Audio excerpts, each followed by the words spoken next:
এরা কি শুরু করেছে? পুরা বন্ধ করে দেব তোমাদের অনুষ্ঠান। ভারতে আমাদের মুসলমানদেরকে কচু কাটা করা হচ্ছে, নামাজও পড়তে দেওয়া হচ্ছে না। বাংলাদেশে আমরা হিন্দুদেরকে মাথায় করে রেখেছি, ঠিক কিনা? তার মানে এটা নয় আমাদের ধর্মীয় স্বাধীনতা তোমরা ভঙ্গ করবা। এটা বলে দেন ঘুরায় দিতে। এটা আওয়ামী লীগের সময় তারা করেছে, মসজিদের নামাজ বন্ধ ছিল এই পূজার কারণে। কথা বলেন না কেন? সহসভাপতিত্ব করছেন হাফেজ মোহাম্মদ জাইনাল আবদিন। আজকের প্রধান অতিথি জনাব এম আকবর আলী, জাতীয় সংসদ সদস্য ছিলেন 2 বার। আচ্ছা, বিএনপির আকবর সাহেব আসছেন? আসেন নাই। আকবর ভাইকে আল্লাহ ইসলামের জন্য কবুল করুক। জোরে বলেন আমিন। আমরা ডানপন্থীদের ঐক্য আমরা নষ্ট করব না। ডানপন্থীরা যদি ঐক্যবদ্ধ থাকে, বাংলাদেশে আর কোনো সন্ত্রাসী শয়তান আসতে পারবে না। কিন্তু এই ঐক্য যদি নষ্ট হয়ে যায়, অচিরেই দেশটা আবার হানাহানির দিকে যাবে, আবার চলে যাবে হিংসা বিদ্বেষের দিকে, ঠিক না ঠিক? এই আকবর আলী ভাইয়েরা যেরকম কষ্ট করেছেন, সেরকম জামাতও কষ্ট করেছে। 17 বছর একসাথে তারা আন্দোলন করেছে। এখন কেন আন্দোলনের ভিতরে ফাটল ধরবে? এই ফাটল ধরাচ্ছে ওরা, যারা গত 17 বছর আমাদের উপর জুলুম করেছে। আজকে এখানে জলিল আছে। জলিল কোথায়? এই জলিলও বাড়ি থাকতে পারে নাই। এই জলিলের উপরে অসংখ্য মামলা, ঠিক না বা ঠিক? এবং জামাত বিএনপি একসাথে জেল খেটেছে, ফাঁসির রশিতে ঝুলেছে, একসাথে তারা বাড়ি ছাড়া ছিল। আল্লাহ যেন আমাদের এই ডানপন্থীর ঐক্যকে টিকিয়ে রাখে।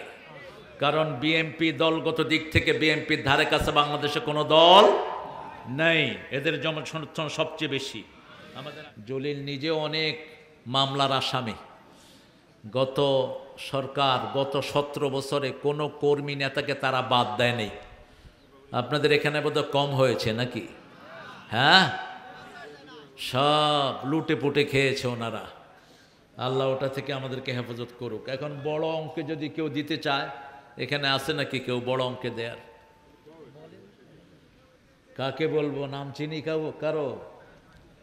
হ্যাঁ, সভাপতি সাহেব বলেন, কার নাম বলবো? আমি 5000 দিব, তার 2000 নগদ, 3000 মতিউর রহমান মেম্বার। আমাদের প্রিয় মতি ভাই, মতি মেম্বার ভাই 5000 টাকা দিবেন ইনশাল্লাহ। 3000 টাকা দিয়েছেন, 2000 টাকা বাকি থাকলো। আর এখানে আপনারা এই ছেলেরা যাও, তোমরা এই যে ভলান্টিয়ার ছেলেরা, তোমরা মাঠে নেমে যাও। হ্যাঁ, যারা বেশি করে বড় আকারে দিতে চায় তারা দিবেন ইনশাল্লাহ। আমরা 5টা মিনিট ছেড়ে দেই যাতে মসজিদের ইয়েটা হয়ে যায় ইনশাআল্লাহ। আজকে মসজিদের উপরেই আমরা কথা বলবো। আল্লাহ তৌফিক দান করুক। সজীব ভাই, আমরা 5 মিনিট সময় টাকা দিয়েছি।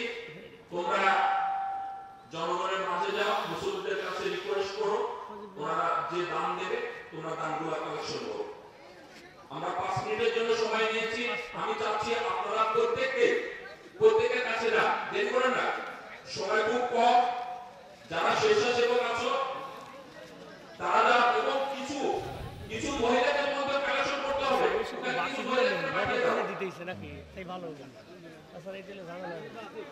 আমি সম্মানিত মুসলিমদের কাছে বিনীত অনুরোধ করব, আপনারা আমাদের মসজিদের উন্নয়ন কাজের জন্য যথাসাধ্য চেষ্টা করবেন বেশি পরিমাণ দান করার জন্য।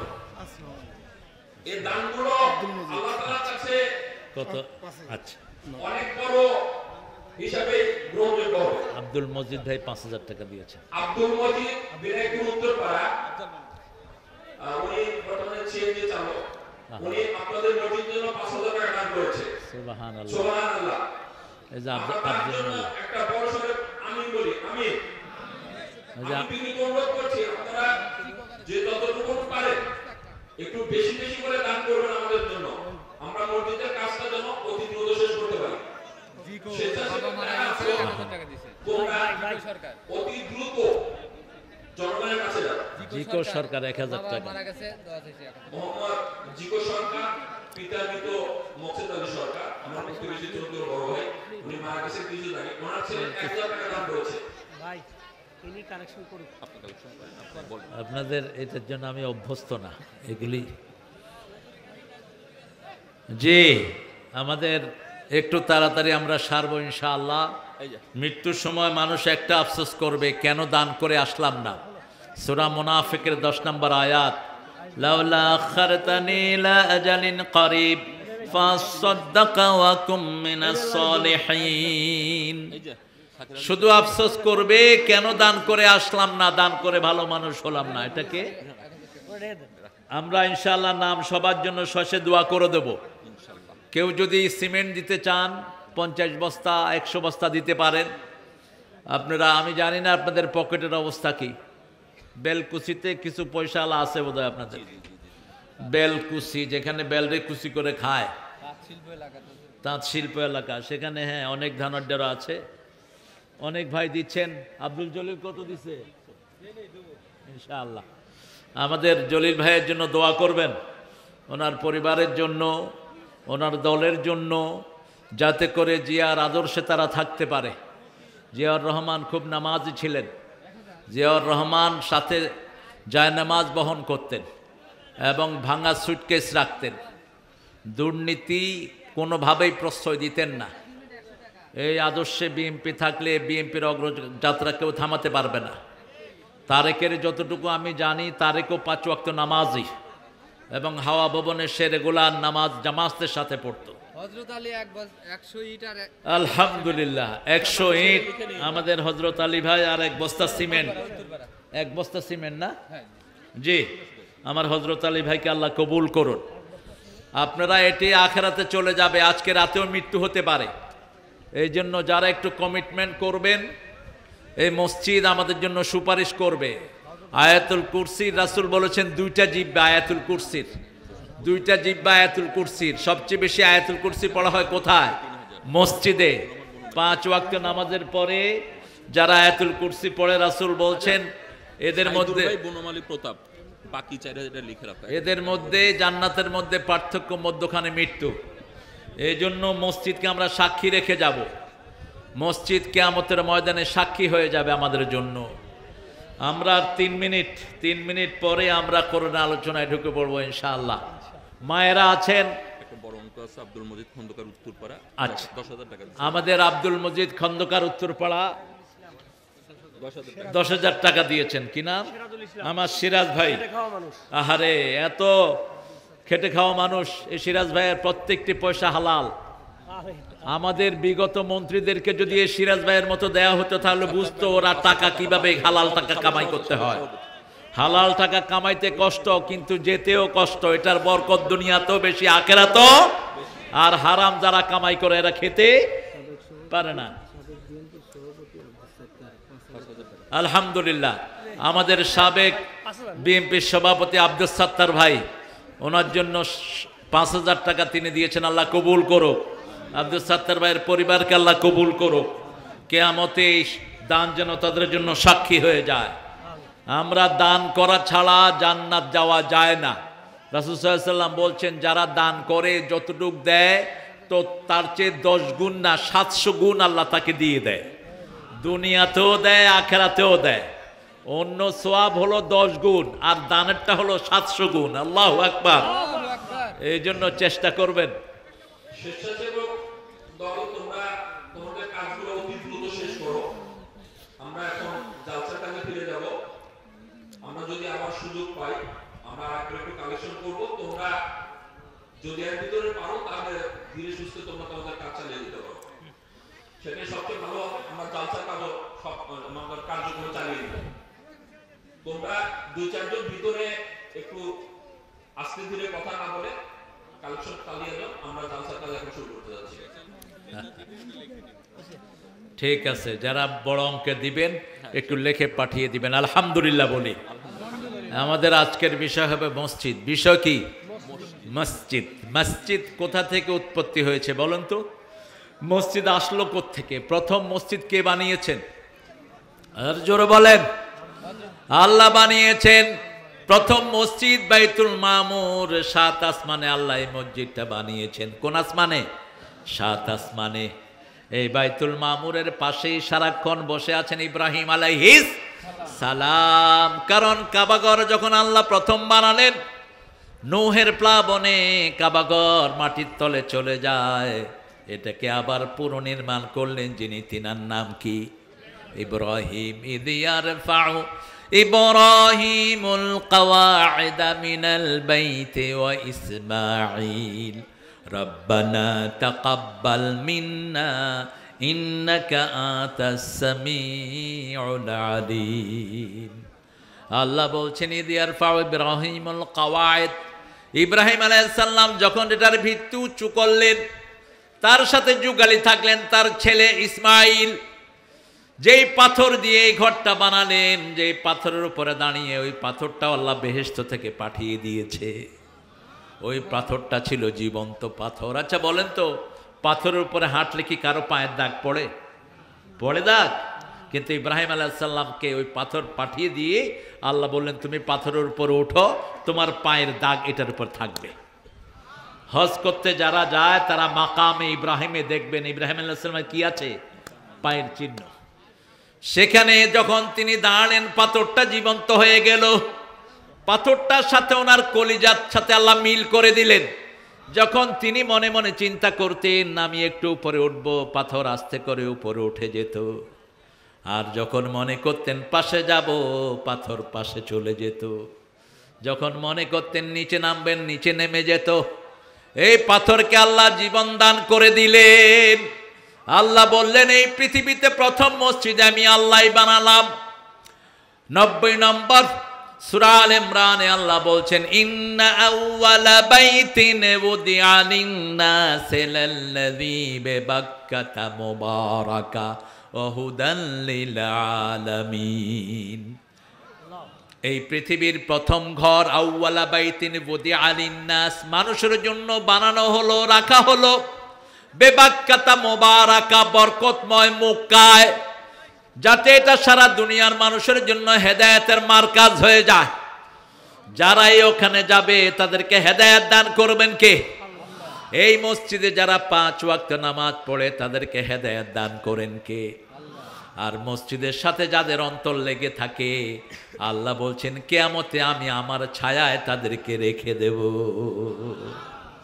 মসজিদের সাথে অন্তর লাগাতে চান তো? অন্তর লাগার মানে কি বলেন তো? মসজিদের ছবি কি গলায় ঝুলায় রাখুন? না, কানটা খাড়া করে রাখা। তখন কি হয়? কখন আজান হয়, আজান হলেই যারা মসজিদের দিকে যায়, মসজিদ তাদের দিকে আসে। রাসূল বলছেন যারা আজান শোনার সাথে সাথে মসজিদের দিকে যায়, যখনই প্রথম কদম ফেলে তার জীবনের গুনাহগুলো মাফ হয়ে যায়। দ্বিতীয় কদম যখন দেয়, জান্নাত তার বাড়ির দিকে চলে আসে। 5 ওয়াক্ত নামাজে যারা মসজিদে যায়, আল্লাহ বলছেন বুখারীর বর্ণনা, আল্লাহ তাদের জন্য বেহেশত সাজায়া দেয়। আর মসজিদে যারা যায় না, রাসূল সাল্লাল্লাহু আলাইহি সাল্লাম বলছেন এত বড় নবী কোনদিন কারোর কষ্ট দেন নেই। সেই নবী আলাইহিস সালাম বলছেন আজানের পরে যারা মসজিদে যায় না, আমার মন চায় আমি তাদের বাড়ি ঘরগুলো আগুন দিয়ে জ্বালিয়ে দেই। বাইতুল মামুর কোথায় বলেন তো? কোথায় বাইতুল মামুর? বড় কতটুকু বলেন তো? কতটুকু বড়? আমরা কথা বলবো না, উঠা বসা করব না। উঠা বসা যে করবে বদদোয়া দিয়ে দেব, ঘরে গিয়ে শীত হয়ে পড়ে থাকবে 1 মাস। এটা কোরআনের মাহফিল, তেলাওয়াতের মাহফিল। কোরআন যেরকম নরম সেরকম গরম। মুসলমান যেমন ঠান্ডা তেমন গরম। গরমের কিছু দেখাইছে আফগানিস্তান। সামনের দিনগুলো মুসলমানদের দিন। পৃথিবীতে অন্য কোন ধর্ম চলবে না, একমাত্র চলবে ইসলাম, ইসলাম, ইসলাম। ইসলাম আছে যেখানে শান্তি আছে। ভারতে কচু কাটা করছে ওই শয়তান মোদির বাচ্চা মোদি। এখন ভারতের লোকেরা আওয়াজ তুলছে, সব দলের লোকেরা, মোদিকে হটাও, মোদিকে হটাও, টুকরা টুকরা হবে ভারত। মুসলমানদের রক্ত কখনো বৃথা যায় না। মুসলমানদের সবচেয়ে পবিত্র জায়গার নাম কি? মসজিদ। মসজিদ অর্থ হলো যেখানে সিজদা দেয়া হয়। রাসূল সাল্লাল্লাহু আলাইহি সাল্লাম বললেন, মান বানা লিল্লাহি বাইতান বানাল্লাহু বাইতান ফিল জান্নাহ। যে আল্লাহর জন্য কোন ঘর বানায়, আল্লাহ তার জন্য জান্নাতে ঘর বানায়া দেয়। যে আল্লাহর জন্য করে, তার জন্য করেন কে? আল্লাহ করেন। এজন্য আজকে থেকে নিয়ত করব 5 ওয়াক্ত নামাজ কোথায় পড়ব? বাইতুল মামুরে 5 ওয়াক্ত আজান হয়। আবার আজান হয় তাহাজ্জুদের নামাজের জন্য, যে সিস্টেমটা আমাদের দেশে হয়নি। যেমন রমজানে রাসূলের সময় মদিনাতে আজান হতো, একটা হলো সাহরির আজান আর একটা হলো ফজরের আজান। কিন্তু আমাদের দেশে করে কি, সেহরির সময় হলে আপনারা উঠুন, সেহরি শুরু করুন, ঠিক কিনা? কথা কন না কেন? সেহরির সময় আর 10 মিনিট। আবার এক মুয়াজ্জিন ঘোষণা করতেছে, দক্ষিণ বাড়ির যে বাড়ি থেকে আমার খাওয়া আসার কথা, আমি দেখেছি তারা আজকে গোস্ত কিনেছে। যদি আমার খাওয়ায় গোস্ত না থাকে, এখনই আজান দিয়ে দেব, সেহরি খেতে পারবে না। কত বড় শয়তান আপনি চিন্তা করেন। অথচ মসজিদে এই সমস্ত ঘোষণা দেয়া জায়েজ নাই। মসজিদের মাইকে শুধু নাম উচ্চারিত হবে কার? শুরু এবং শেষ, আগে পরে কোনো ঘোষণা দেয়া জায়েজ নাই। আজান হতো, প্রথম আজান হতো সেহরির। কিসের? সেহরি শুরু। দ্বিতীয় আজান যখন বেলাল দিতেন, সেহরি শেষ। সেহরি শেষ। কিন্তু যারা সেহরিতে থাকতেন তারা সেহরিটা খেয়ে উঠতেন। রাসূলুল্লাহ সাল্লাল্লাহু আলাইহি ওয়াসাল্লাম বলছেন, আজানের সাথে সাথেই তোমরা খাওয়া একেবারে বন্ধ করে উঠে যেও না।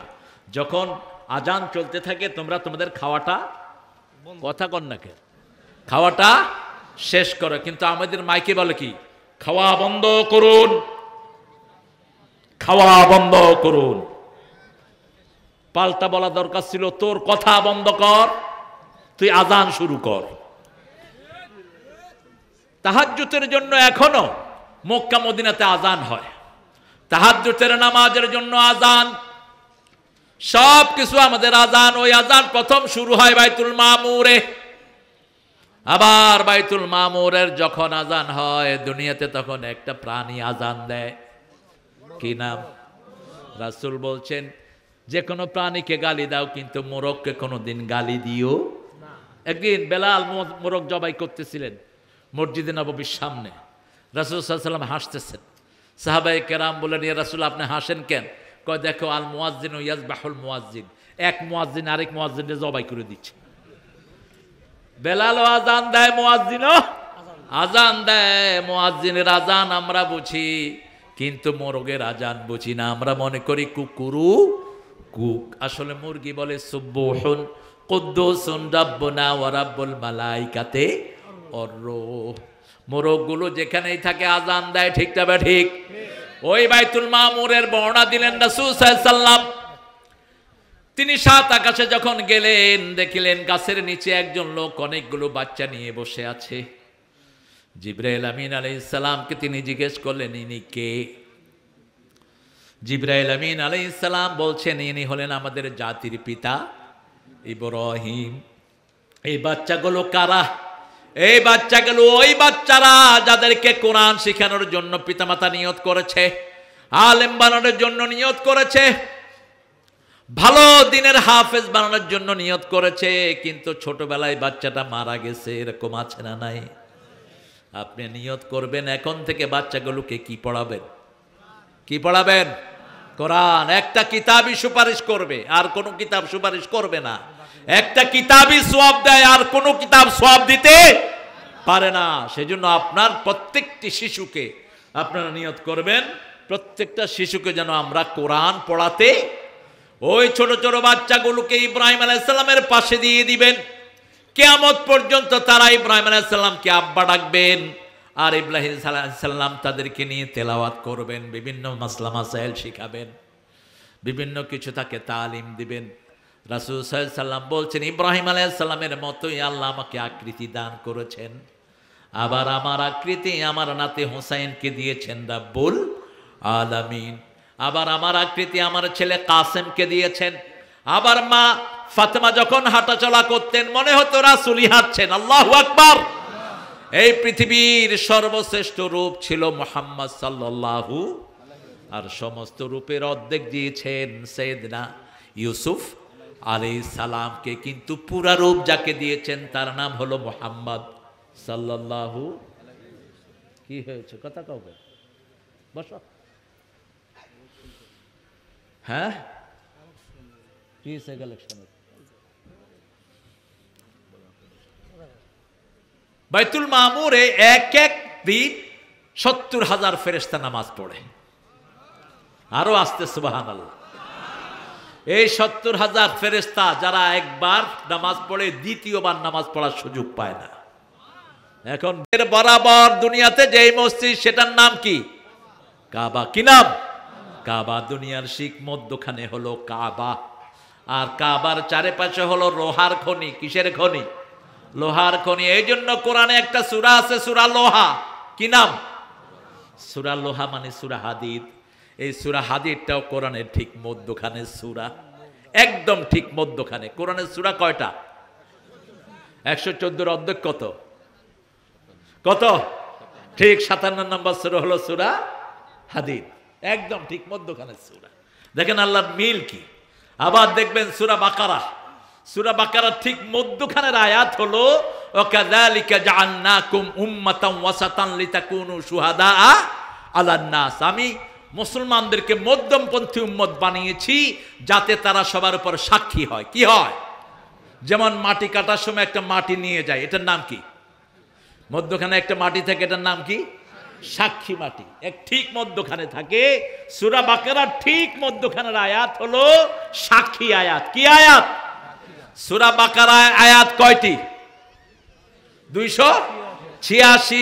286 অর্ধেক কত? 143। ঠিক 143 নম্বর আয়াত হলো ওয়াকাযালিকা জাআলনাকুম উম্মাতাও ওয়াসাতান লিতাকুনু শুহাদা আলান নাস। এত সুন্দর মিলের দুনিয়াতে আর কোনো কিতাব নাই। সে আল্লাহ রাব্বুল আলামিন বলছেন মসজিদ কিভাবে তোমরা গঠন করবা শুনে নাও। সূরা তওবার 117 নাম্বার। মা কানা লিল মুশরিকিনা আন ইয়া'মুরু মাসাজিদাল্লাহ শাহিদিনা আলা আনফুসিহিম বিল কুফর। আল্লাহ বলছেন কোন মুশরিক কবর পূজারী, মাজার পূজারী, মূর্তি পূজারী যেন মসজিদ কমিটিতে না থাকে। কার কথা? কার কথা? যারা মূর্তি বানায় এরা কি? কথা কন না কেন? শেখ মুজিবের মূর্তি বানালে কোনো গুনাহ হয় না। এটা মূর্তিও না, এমনি বানাইছে আর কি। পোলাপানেও শিক্ষা দিয়ে দিছে। জলিল কইও, এ জলিল, হায় জলিল রে তো আমার দরকার। তুমি থাকতা, জলিল গেলা কেন? তোমাদের কেন্দ্রীয় নেতা আমার পাশেই বসে থাকে।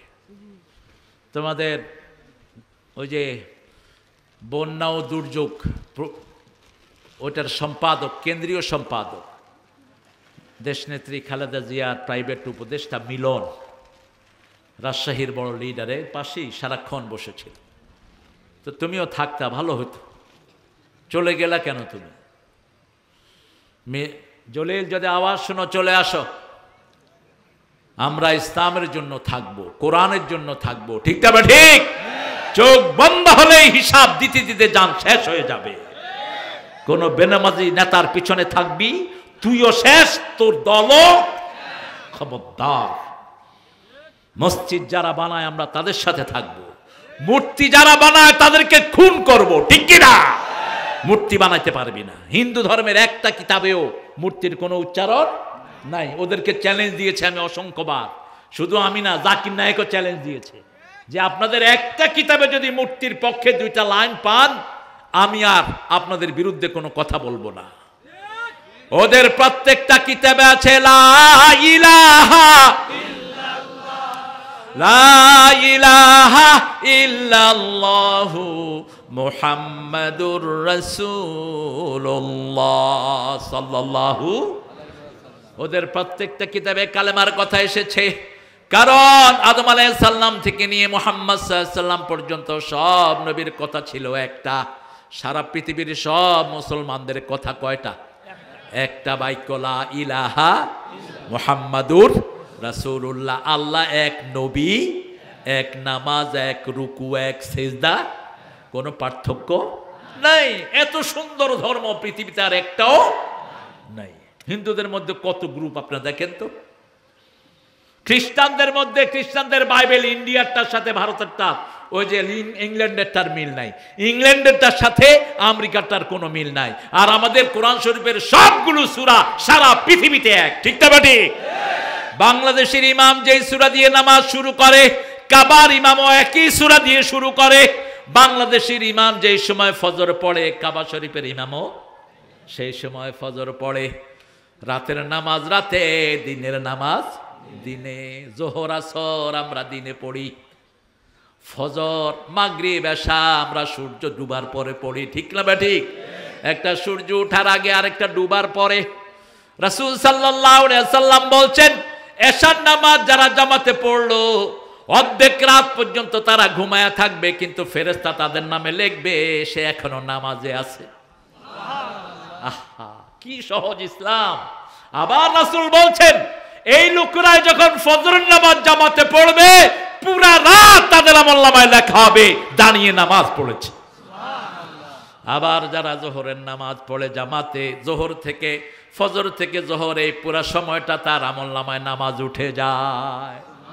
আবার যখন আসর পড়ে মুকাফফারাত, রাসূল বলেছেন মধ্যখানের সব সগীরা গুনাহ মাফ করে দেন কে? যখনই ওযু করেন, ওযুর সাথে সাথে হাতের গুনাহ শেষ। ওযুর পানি মুছবেন না কখনো, বলতে বলতে আমি হয়রান হয়ে গেলাম।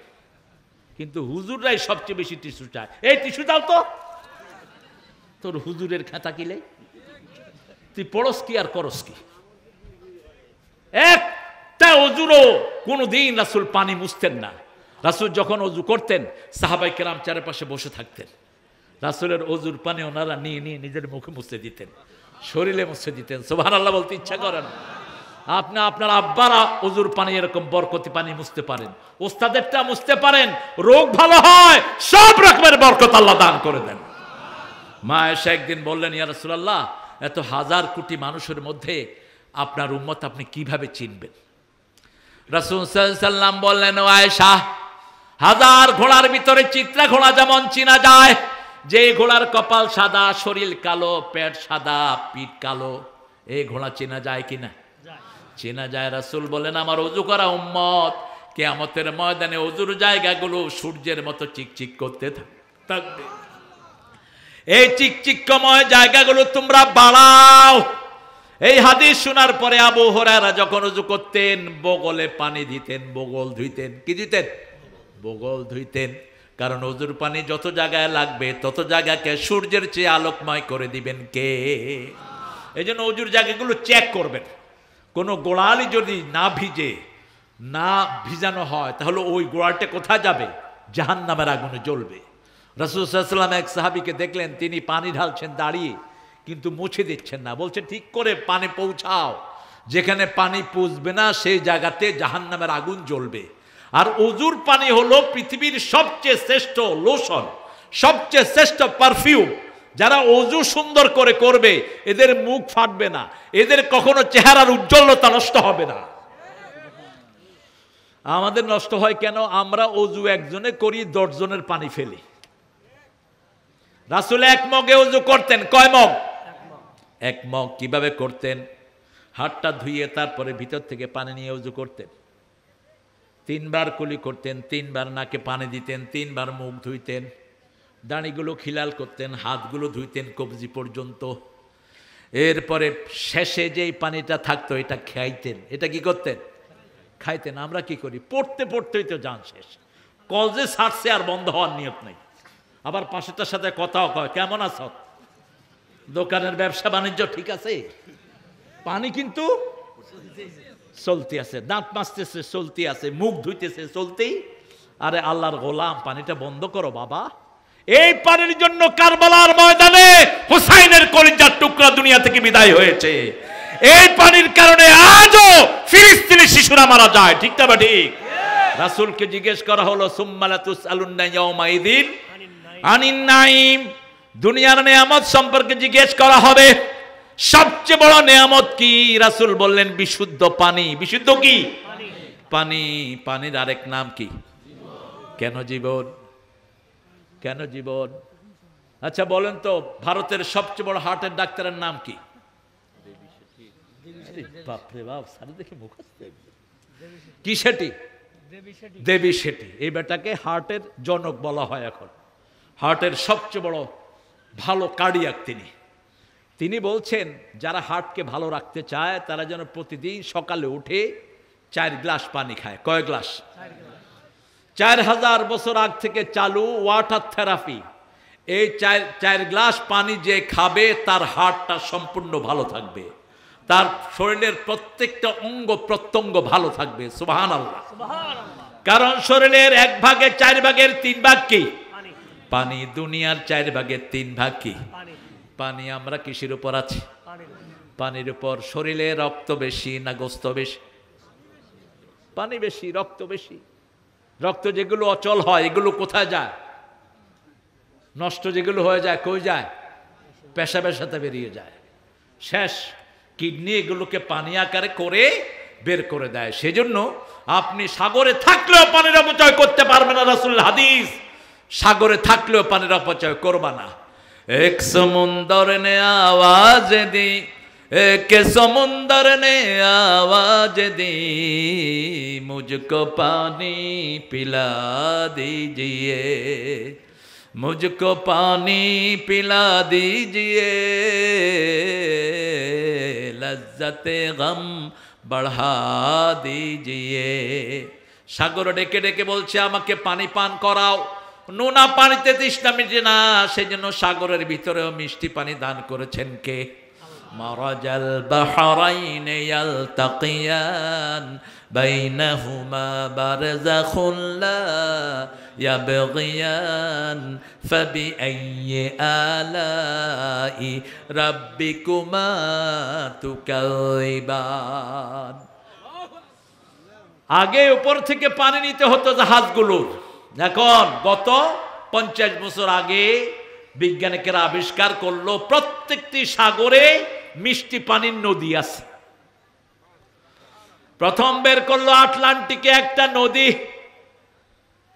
700 মাইল চওড়া, 2100 মাইল লম্বা, পুরাটাই মিষ্টি পানি। চারিদিকে কি কথা কন? আমাদের নদীর এই যে যমুনার পানিগুলো কোথায় যায়? সাগরে। কিন্তু সাগরে গিয়ে কি নোনা হয়ে আসে? ঢুকার সময় আবার কি হয়ে ঢুকো? মিষ্টি হয়ে ঢুকে। এই ফিল্টারিংটা করে দেন কে? আল্লাহ। সাগরের ভিতরে এরকম হাজার হাজার মিষ্টি পানির নদী দান করে দিয়েছেন।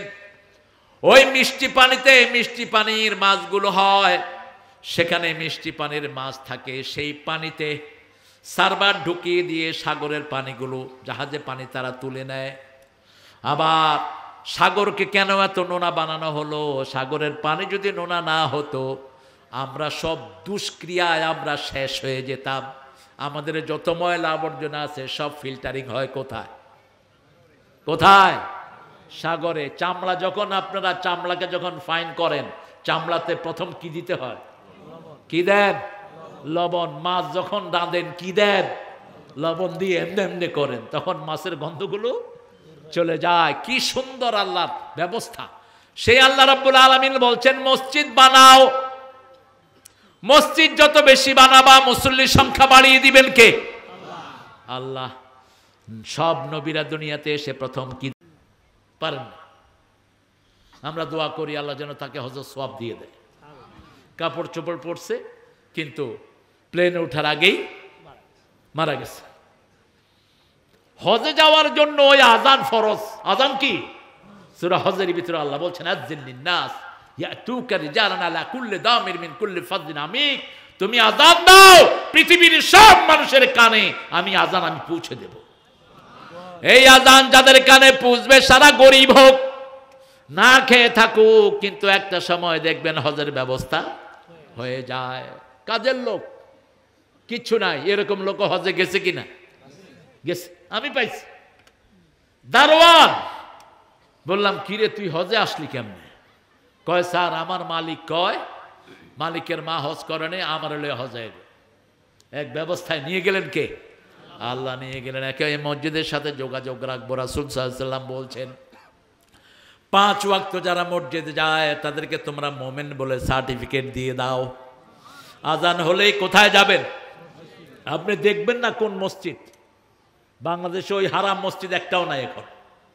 কাদিয়ানীদের কোন মসজিদ আপনার এলাকায় আছে? কথা বলেন না কেন? রাফিজিদের কোন মসজিদ আছে? নাই। যে কোনো মসজিদে যান, আজান হলেই যাবেন। রাসূল বলছেন সল্লু খালফা কুল্লি বিদিন ফাজির, ইমাম সাহেব গুনাহগার হোক নেককার হোক তার পিছনে নামাজ আদায় করো। মসজিদের শৃঙ্খলা বজায় রাখো। মসজিদে গেলেই মুসল্লিদের মধ্যে ভালোবাসা তৈরি হয়, ঠিক না? ঠিক। ওই মসজিদে এখন কেন ভালোবাসা হয় না? কারণ মসজিদের সুন্নতগুলো আমাদের জানা নেই। আমরা মনে করি মসজিদে গিয়ে নিজের খেয়াল খুশি মতো যা শুধু করব। রাসূল সাল্লাল্লাহু আলাইহি ওয়াসাল্লাম বলছেন লা তাজলিসু ইল্লা রাকাতাইন, মসজিদ ঢুকতে যদি বসতে চান কয় রাকাত? কয় রাকাত? 2 রাকাত ছাড়া মসজিদে বসা যাবে না। আল্লাহর ঘর তো। নরমালি যদি এখন ডক্টর ইউনূসের সাথে কেউ দেখা করতে যান, নিয়ম কারণ আছে না নাই? চেকিং হয়, কি জন্য যাবেন, কেন যাবেন, কতক্ষণ থাকবেন, আপনার পরিচয় কি, আপনার 14 গোষ্ঠীর মাথা কি, কত কিছু বায়োগ্রাফি নেওয়া হয়। আর সারা পৃথিবীর শাহানশাহ কে? আল্লাহর ঘরে যাবেন, কোনো নিয়ম থাকবে না? আহা, সেই নিয়ম কোথায়? আমাদের হুজুররাও জানা না, পড়েও না। যায়া মাগরিবের নামাজের আর 5 মিনিট বাকি, বয়ে যায়, নিজে বয়ে যায়। কেন বসলেন? লা তাজলিসু, বসবা না। বুখারী মুসলিমের বর্ণনা, ইল্লা রাকাতাইন। কয় রাকাত? 2 রাকাত ছাড়া বসবা না, দাঁড়িয়ে থাকো। বসতে হলে কয় রাকাত? 2 রাকাত। এমনকি মুহাদ্দিসিনে কেরাম বলছেন আসরের নামাজের পরে কোনো নামাজ নাই, কিন্তু আপনি যদি মসজিদে ঢুকে বসতে চান কয় রাকাত? ফজরের সুন্নত ঘরে পড়েছেন, এর মধ্যে আর কোনো নামাজ, কিন্তু মসজিদে যদি যান কয় রাকাত? রাসূল খুতবা দিচ্ছেন, মুহাম্মদ সাল্লাল্লাহু আলাইহি সাল্লাম। খুতবার সময় কথা বলা জায়েজ নাই, খুতবার সময় নামাজ পড়াও জায়েজ নাই। কিন্তু এক সাহাবী ঢুকলেন, ঢুকে বসে পড়লেন। রাসূল বললেন কম, দাঁড়াও, সাল্লি রাকাতাইন, 2 রাকাত পড়ো তারপরে বসো। ঢুকলেই যদি বসতে হয় কয় রাকাত? 2 রাকাত। এবার শুরু করেন। মসজিদে কি করবেন? আল্লাহর হাবিব সাল্লাল্লাহু আলাইহি সাল্লাম বলছেন মসজিদে হট্টগোল করা যাবে, মসজিদে বিভিন্ন আজেবাজে আলাপ করা যাবে। আজেবাজে আলাপ তো বাহিরেও করা যায় না। আমাদের মসজিদগুলোতে লেখে রাখে মসজিদে দুনিয়াবি কথাবার্তা বলা হারাম। এই কথাটাই হারাম। মসজিদ থেকে দুনিয়া ঠিক করবেন। যেমন রাসূলের মসজিদে ঠিক তো আলুর দাম কত হবে, পেঁয়াজের দাম কত হবে, এটা বসে বসে নামাজের পরে ঠিক করতে। এখন মসজিদে আজে বাজে জিনিস, বিভিন্ন ফাহিশা আলোচনা, তারপরে মানুষের চরিত্র নিয়ে আলোচনা, এগুলো বাহিরেও হারাম, মসজিদের ভিতরেও। যেমন মসজিদে আমরা দোয়া করি রাব্বানা আতিনা ফিদ দুনিয়া হাসানা ওয়া ফিল আখিরাতে হাসানা। আল্লাহ আমাদের দুনিয়াটা সুন্দর করে দেন। তাহলে দুনিয়া শব্দটা আছে না নাই? দুনিয়া সুন্দর করার যতগুলো কথা সব হবে কোথায়? মসজিদে কোনো একজন লোকের জন্য দোয়া হবে না। আমাদের মসজিদগুলিতে কি হয়? জুমার দিন আল্লাহ মুতাল্লি 20,000 টাকা দিয়েছে, তার 14 গোষ্ঠীর বেহেশতে পাঠায়া দাও। আজকে এক হুজুরের ওয়াজ শুনতেছিলাম, নতুন এক মসজিদে চাকরি হয়েছে। তো সেখানে বেচারা চিন্তা করলো যে আমি প্রথম ইসলামের হারামগুলো নিয়ে আলোচনা করি। প্রথম আলোচনা শুরু করছে সুদের। নামাজের পরে সভাপতি কয়, এই মিয়া, আমি যে সুদ খাই তোমারে কইছে কে? ও কয় আমারে কইব কে? আমি তো জানি না আপনি যে সুদ খান। কয় না, তুমি যখন আলোচনা করতেছিলা বারবার আমার দিকে তাকাইতেছিলে। যদি চাকরি করতে চাস সুদের উপরে কথা কইতে পারবি? হ্যাঁ, চিন্তা করলো কি বিপদে পড়লাম। পরে জুমায় শুরু করছে ঘুষুর উপর বয়ান দেওয়ানোর পরে নামাজ শেষ, সেক্রেটারি এসে ধরছে, হে মিয়া, আমি যে সরকারি অফিসে চাকরি করি তোমারে কইছে কেডা? কয় আমারে কইব কেটা, আমি তো জানি না আপনি যে চাকরি করেন।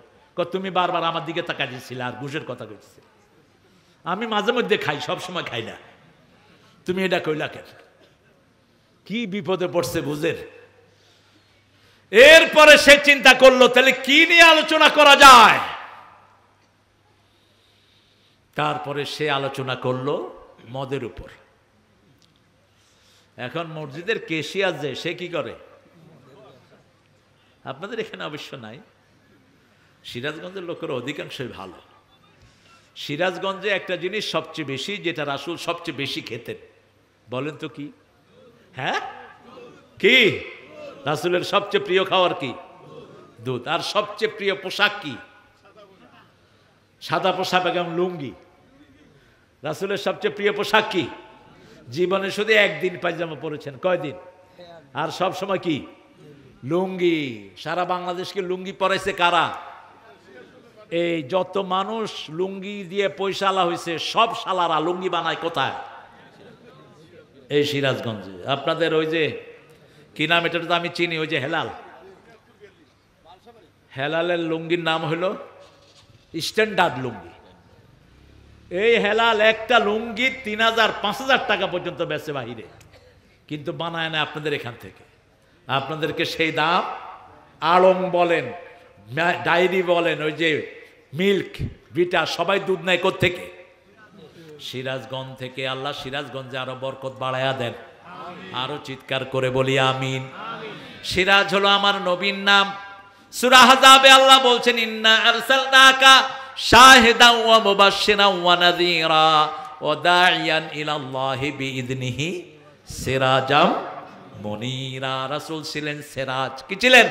সিরাজ। আল্লাহ রাসূলকে চাঁদ বলেন নাই, সূর্য বলেন নাই। একটা চাঁদ থেকে আরেকটা চাঁদ হয় না, একটা সূর্য থেকে আরেকটা সূর্য হয় না। কিন্তু এই গ্রামে যদি একটা চেরাগ থাকে, সিরাজগঞ্জে যদি কোথাও চেরাগ না থাকে, এই একটা চেরাগ থেকে 1000 চেরাগ জ্বালানো যাবে, ঠিক না ঠিক? রাসূল এমন চেরাগ যার থেকে কিয়ামত পর্যন্ত মানুষ আলো নিবে, কিন্তু তার আলো কখনো শেষ। কি হয়েছে? কথা কয় না মেম্বার, তোমার চেয়ারম্যান বানায় দেবো, যাও মেম্বারের চেয়ারম্যান বানায় দেবো। আল্লাহকে ইসলামের জন্য কবুল করুক। মাহফিলে আপনারা চেষ্টা করবেন যে সমস্ত হুজুররা কথা বলে যেন একপেশি কথা না হয়। মাহফিলে সব ধরনের লোক আছে, আমরা কোরআনকে ফোকাস করব, ঠিক না ঠিক? আমরা ইসলামকে ফোকাস করব, আমাদের মুক্তির জায়গাটাকে আমরা ফোকাস করব। মসজিদে আমাদের সবার স্বার্থ আছে না নাই? মসজিদ আমাদের সবার প্রাণের জায়গা। এই জন্য আমাদের জাতীয় কবি মসজিদের জন্য খুব ভালো গজল লিখেছেন, কিন্তু রবি ঠাকুর যেহেতু মসজিদ পছন্দ করে না, ওর মসজিদের জন্য কোনো লেখা নাই। অথচ আপনারা রবি ঠাকুরটা জায়গা দিচ্ছেন। এই যে এখানে কোথায় এর জায়গা আছেন? শাহাদাতপুর, এই সিরাজগঞ্জে। বের করে দাও এই খবিশকে এখান থেকে। খবিশ সারা জীবন ইসলামের বিরুদ্ধে লিখেছে। ঢাকাতে যখন বিশ্ববিদ্যালয় হবে এই সবচেয়ে বিরোধিতা করেছে, বলছে মুসলমানরা মেলেচ্ছ, এরা মূর্খ, এরা কথাই বলতে পারে না, কি বিশ্ববিদ্যালয় দিবা? সিরাজের বাংলাকে ছোট করেছে রবি ঠাকুররা, কয়েকটা পান্ডা মিলে। সিরাজের বাংলা ছিল বাংলা, বিহার, উড়িষ্যা এবং ত্রিপুরা নিয়ে, এই 4টা নিয়ে বাংলা ছিল। মাত্র ছোট একটা অংশ আমাদেরকে দিয়ে শেষ। এই বেটা মারা গেছে 1941 সালে, আমরা স্বাধীনতা পেলাম 71 সালে। সে জাতীয় সঙ্গীত লিখলো কেমনে? জাতীয় সঙ্গীতের ভিতরে ইসলাম বিরোধী কথা বেশি না কম? বেশি। আমার সোনার বাংলা, সোনার বাংলার মালিককে? আমি তোমায় ভালোবাসি। আল্লাহ বলছেন আল্লাযীনা আমানু আশাদ্দু হুব্বান লিল্লাহ, যারা ঈমান এনেছে সবচেয়ে বেশি ভালোবাসবে কাকে? এজন্য উঠতে বসতে চলতে ফিরতে আমাদের মুখে কার নাম? ছেলে পরীক্ষায় ফার্স্ট ডিভিশন পেয়েছে, কাকে ডাকি? আমার বিপদ আসতেছে, কাকে ডাকি? অসুস্থ হয়েছে, কাকে ডাকি? যে কোনো কিছু নিতে কাকে ডাকি? 24 ঘন্টায় একজনের নাম আমরা বলি, ঠিক না বা ঠিক? এরপরে লিখছে চিরদিন তোমার আকাশ তোমার বাতাস। আকাশ বাতাস কার? আল্লাহর। অথচ নজরুলের অবস্থা দেখেন, সুন্দর কথা বলতে গিয়েই আল্লাহর প্রশংসা শুরু করেছে। আর রবি ঠাকুর বলেছে আমি মরিতে চাই না সুন্দর ভুবনে, ধন্য আমি তোমাকে বাসিয়াছি ভালো। ভুবনটা সুন্দর, কিন্তু যিনি বানালেন তিনি কই? এবার নজরুলের দিকে তাকান। সুন্দর ফুল সুন্দর ফল, মিঠা নদীর পানি, আল্লাহ তোমার মেহেরবানি, আল্লাহ তোমার মেহেরবানি। তুমি কতই দিলে রতন, ভাই বেরাদর পুত্র স্বজন, ক্ষুধা পেলে অন্ন যোগাও, মানি চাই না মানি, আল্লাহ তোমার মেহেরবানি। এটা বললে বোধহয় গুনাহ হবে।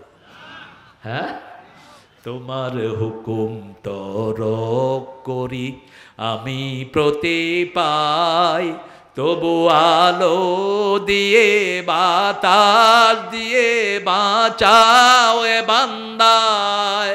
শ্রেষ্ঠ নবী দিলে মোরে তরিয়ে নিতে রোজ হাসরে, পথে না ভুলি তাই তো দিলেন পাক কোরআনের বাণী, আল্লাহ তোমার মেহেরবানি। কোথায় এত দুধ যায়? দুধ খাইলে কি আর এই শক্তি হতো? প্রতিদিন রাতে দুধ খেয়ে শোবেন, জীবনী শক্তি বেড়ে যাবে। পৃথিবীর একমাত্র খাওয়া যেটার ভিতরে সব গুণ আল্লাহ দিয়েছে। শুধু যদি কেউ দুধ খায় আর কিছু খাওয়ার কোনো দরকার নাই। বিশেষ করে 40-এর পরে যারা দুধ খাবেন না, হাড্ডিগুলো নরম হবে, হাড্ডির শক্তি কমে যাবে, আপনার গিরাগুলো কামড়াবে বাতে। দুধের ভিতরে সব রকমের প্রোটিন দান করেছেন কে? সেই নবী ও রাহমা মসজিদকে সবচেয়ে বেশি ভালোবাসতেন। মদিনায় প্রথম গিয়ে কি বানালেন? মসজিদ। দুই ভাই থেকে জায়গা কিনলেন, সোহেল এবং সোহাইল। দুই ভাই থেকে জায়গা কিনে নিজে মসজিদের পিলার গাড়লেন, নিজে মসজিদে ছাউনি দিলেন। রাসূলের মসজিদ ছিল কাঁচা, মুসল্লি ছিল। এখন মসজিদগুলো পাকা, মুসল্লিগুলো কাঁচা। এটাই নিয়ম। যখন কোনো ঘর থাকে কাঁচা, মানুষগুলো হয় পাকা। আপনি দেখবেন যে সমস্ত প্রতিষ্ঠানে যাওয়ার রাস্তা ভালো ছিল না, হাইটা টাইটা গিয়া পলাপান ভালো রেজাল্ট করতো, ঠিক না বেটি? আর যখন একদম ফোঁস ফাঁস করে যায়, ওই রেজাল্ট আর পাওয়া যায় না। আমরা মসজিদগুলোকে পাকা করব। মসজিদগুলো হবে দিনের, ইসলামের কারাগার। ইসলামের সবচেয়ে বেশি সৌন্দর্যগার হবে মসজিদ। আর মসজিদের যেখানে ইমাম দাঁড়ায় ওটা হবে অস্ত্রের জায়গা। কিসের? ওটার নাম হলো মেহরাব। কি নাম? মেহরাব মানে কি? যেখানে কি রাখা হয়? অস্ত্র রাখা হয়। হরমোন মানে যুদ্ধ, যুদ্ধের সরঞ্জাম যেখানে রাখা হয়। কোন মানুষকে যে অত্যাচার করব, মসজিদ থেকে বাহিনী নিয়ে আমরা তাকে দমন করব, ঠিক কি না? কোন নারীর উপর কেউ নির্যাতন করবে, চোখ দিবে আমার বোনের উপর, ও চোখ আমরা তুলে ফেলবো। এই মসজিদ থেকে সেই সংগ্রাম চালানো হবে। মুসলমান সব কাজের আগে কোথায় যেতেন? রাসূলের সময় যখনই কোনো জরুরি এলান হতো, রাসূল সাল্লাল্লাহু আলাইহি ওয়াসাল্লামের সময় বেলালকে বলতেন তুমি আজান দাও। তুমি কি দাও? আজান দিলেই সাহাবায়ে কেরাম দেখতো সূর্যের দিকে। সূর্যের দিকে দেখে গলির সময় বলে, এখনো এরকম বুড়া বুড়ি আছে না নাই? ওই সূর্যের দিকে দেখে দেখতো এখনো জোহরের নামাজ হয়নি, আজান কেন? নিশ্চয়ই কোনো জরুরি সংবাদ আছে। সবাই মসজিদে এসে জমা হতো। মসজিদে ব্যক্তিগত কোনো কাজে কারোর জন্য একাকী দোয়া করা জায়েজ নাই। এক সাহাবী এসে রাসূলকে বলছেন, ইয়া রাসূলুল্লাহ, আপনি একটু দোয়া করেন আমার ব্যবসা যেন বেড়ে যায়। রাসূল বলেন, তোমরা দোয়া করো এর ব্যবসা যেন কোনো উন্নতি না হয়। দোয়া করছে ভালো কইরা।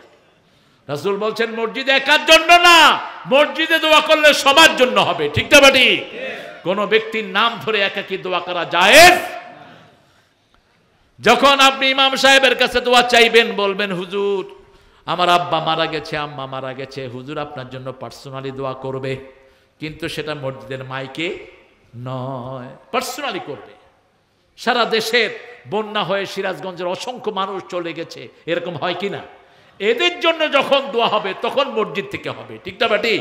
তখন মসজিদের মাইক ইউজ করবে। যেমন রাসূল সাল্লাল্লাহু আলাইহি ওয়াসাল্লাম তবুকের মোতার যুদ্ধের যারা শহীদ তাদের ঘোষণা দিয়েছেন মসজিদের মাইকে। এমনি নরমালি যে মানুষের মৃত্যুর ঘোষণা দেন, এটাও মসজিদ থেকে রাসূল কখনো করেননি। মসজিদ বড় পবিত্র জায়গা, একজনের কথাই উচ্চারিত হবে, তিনি কে? মসজিদে ঢোকার সাথে সাথে একটা সুন্দর দোয়া রাসূল পড়তেন, বলেন তো কি দোয়া? আল্লাহুম্মা ইফতাহ লি আবওয়াবা। মসজিদে ঢুকতে কোন পা? আপনার ঘরে ঢুকতে কোন পা? ডাইন পা। পায়খানায় ঢুকতে কোন পা? দুনিয়াতে বাইর হইতে কোন পা? তাহলে দুনিয়াটা আর পায়খানার মধ্যে কোনো পার্থক্য, আর আপনার ঘর আর মসজিদের মধ্যে কোনো পার্থক্য? রাসূল বলছেন মসজিদকে ঘর বানাবা না, ঘরকে মসজিদ বানাবা না। এমন যেন না হয় কোনো নামাজ ঘরে না পড়ো। রাসূল সব সুন্নত নফল ভিতর কোথায় পড়তেন? ঘরে। আর ফরজ পড়তেন কোথায়? মসজিদে নববীতে 1 রাকাত পড়লে 1000 রাকাতের সওয়াব। তারপরেও সুন্নত নফল কোনোটাই তিনি মসজিদে পড়তেন না, কোথায় পড়তেন? আবার রাসূল বলছেন মসজিদে যারা 2 রাকাত নামাজ পড়ে, ঘরে 1 রাকাত নামাজ মসজিদের 2 রাকাত নফলের সমান। ঘরের 4 রাকাত নফল মসজিদের 8 রাকাত নফলের সমান। ঘরে পড়বেন তো? কথা কন না কেন? মসজিদে শুধু কোন নামাজ পড়ব? ফরজ 1 রাকাত পড়বেন। যদি এলাকার মসজিদ হয় ওয়াক্তিয়া নামাজের মসজিদ, জামাতে পড়লে 27 গুণ বেশি। আর যদি জামে মসজিদ হয় যেটা আপনারা বানাচ্ছেন, 1 রাকাত পড়লে 500 রাকাতের সওয়াব আল্লাহ আমুল্লামায় দিয়ে দিবেন। আবার রাসূল বলছেন যদি মানুষ জানতো প্রথম কাতারে কি সওয়াব, গৌড়িয়ে হলেও কোথায় যেত? প্রথম কাতারে যেত। প্রথম কাতারে কিসের সওয়াব? ওট কোরবানির। কিসের? ওট কোরবানি। দ্বিতীয় রাকাত গরু দুম্বা। তৃতীয় রাকাত। তৃতীয় রাকাত ছাগল দুম্বা। চতুর্থ রাকাত মুরগি। পঞ্চম রাকাত। ষষ্ঠ তোর কপালে যা আছে খা। তোর লাগা মুরগিও নাই, ডিমও, তুই কচু গাছের কচু ভাতা খা। এখন আমাদের বহু নেথা কি নেথা আসে শেষে ঠেলে ঠেলে আসে। আপনাদের বাহেলা মসজিদ চিনেন তো?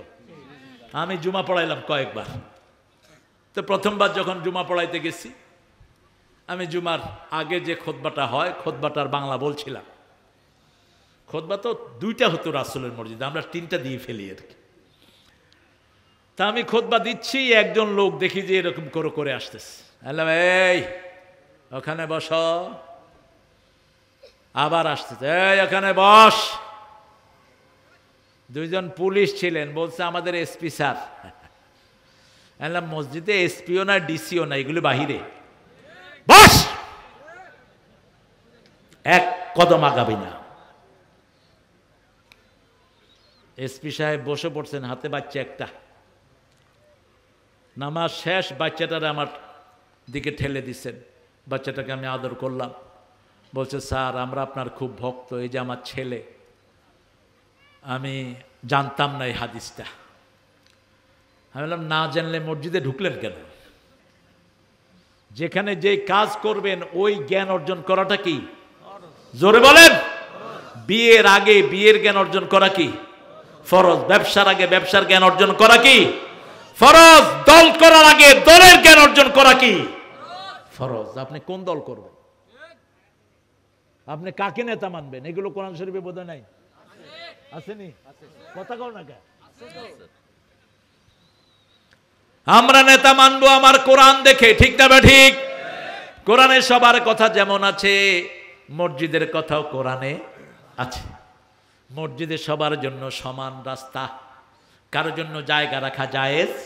এটা মুতাল্লির জায়গা হারাম, কোন জায়নামাজ থাকবে না।